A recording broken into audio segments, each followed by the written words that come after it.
Memperingati Hari Pahlawan 10 November, SMP Negeri 2 Lawang Kidul memotivasi siswa dengan mendatangkan 24 profesi pekerja dari bidang yang berbeda-beda.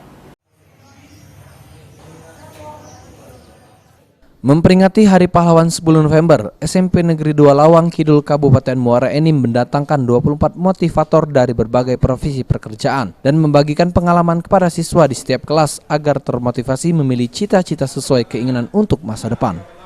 Menurut Kepala Sekolah SMP Negeri 2 Lawang Kidul, Heri Chandra, momentum Hari Pahlawan digunakan para guru untuk memotivasi para siswa dengan menampilkan bidang profesi seperti TNI, Polri, jurnalis, dokter, guru, karyawan BUMN dan BUMD, camat dan lurah bahkan anggota dewan.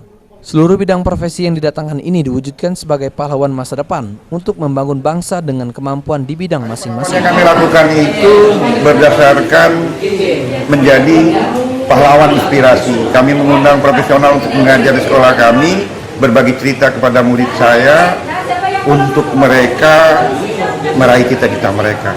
Ada dari tentara, ada dari polisi, ada dari BUMN, BUMD, camat, lurah, babinsa dan sebagainya. Dengan tujuan yang pasti mereka adalah menjadi pemberi inspirasi untuk siswa saya.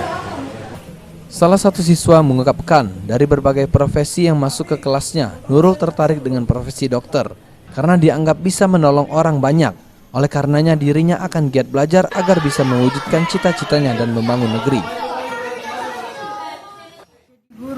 Jadi guru itu kan kayak mengubah sesuatu yang buruk menjadi lebih baik, ya kayak contohnya mengajarkan anak-anak yang dulunya tidak tahu menjadi tahu. Yang pertama sih harus rajin sekolah, rajin belajar. Selanjutnya, Kepala Sekolah dan Guru SMP Negeri 2 Muara Enim berharap dengan kedatangan profesi pekerja bisa membangkitkan dan memotivasi anak untuk giat belajar demi cita-cita yang mereka inginkan. Mardiansyah, PAL TV.